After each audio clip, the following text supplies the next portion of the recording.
நம்ம தோசை ஊத்துறது எப்படின்னு பார்க்கலாம். தோசைக்கல்ல நல்லா காய வச்சுக்கங்க. தேவையான அளவு உப்பு நம்ம சேர்த்துக்கலாம் மாவுல. இப்போ தோசைக்கல் வந்து நல்லா காஞ்சிருச்சு. நம்ம தேங்காய் எண்ணெய் சேர்த்துக்கலாம். தேங்காய் எண்ணெய் எதுக்கு சேர்த்துக்கலாம்னா, நம்ம ஃபேஸுக்கு சில பேர் என்ன பண்ணுவாங்க சேர்த்துப்பாங்க. ஸ்கின் வந்து பொலிவா இருக்குன்னு சொல்லிட்டு, அதிகமாக உள்ளுக்கு எடுத்துக்க மாட்டோம். கேரளா சைட்லாம் தேங்காய் எண்ணெய் தான் அதிகமாக சேர்த்துப்பாங்க. நம்மளோட ஸ்கின்னுக்கு ரொம்ப நல்லது. அப்ளை பண்ணிக்கலாம். அப்படி தடவி விட்டுக்கலாம்.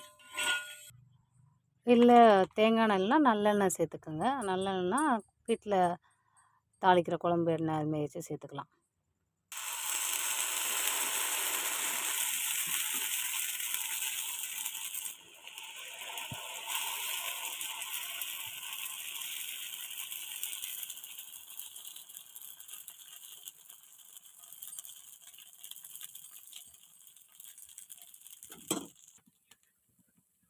மாவில் இந்த ஹோல்ஸாக இருக்கு இல்லையா, அதுமாரி என்ன ஆகுனா வரும்.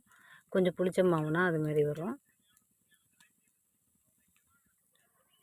லைட்டாக ஆயில் வேணுன்றவங்க ஆயில் என்ன பண்ணிக்கலாம், விட்டுக்கலாம். தோசையை சுற்றிடும்.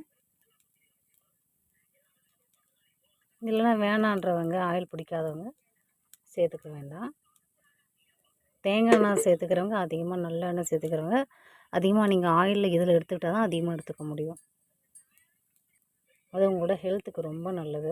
தேங்காய் எண்ணெய் நீங்கள் எவ்வளோ எடுத்துக்கிறீங்க அந்த அளவுக்கு உங்களோட ஸ்கின்னை வந்து எங்கே காட்டும். தோசை எப்பயுமே சரியாக வராது. நம்ம இப்போ திருப்பி போட்டுடலாம். திருப்பி போட்டுட்டு தோசை கரண்டியில் ஒரு அழுத்தம் வந்து கொடுக்கணும். அப்போ தான் அது கீழே பதியும். தோசை வெந்திருக்கான்னு பார்க்குறதுக்கு நீங்கள் தோசை கரண்டியை விட்டு இப்படி பண்ணாலே தோசை வெந்திருக்கா இல்லையான்னு தெரியும். இதுக்குள்ளே போயிடுச்சுன்னா தோசை வந்து வெந்திருக்குன்னு அர்த்தம். நீங்கள் தோசையை திருப்பி மடித்து தோசை ரெடி. அடுத்த தோசை போடணுன்னா லைட்டாக ஆயில் போட்டுக்கோங்க, ஊற்றிக்கோங்க.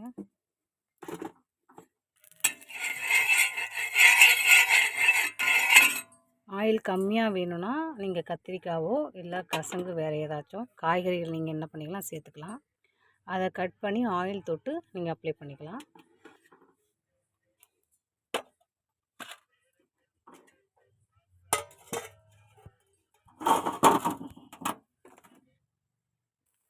போதும் போ.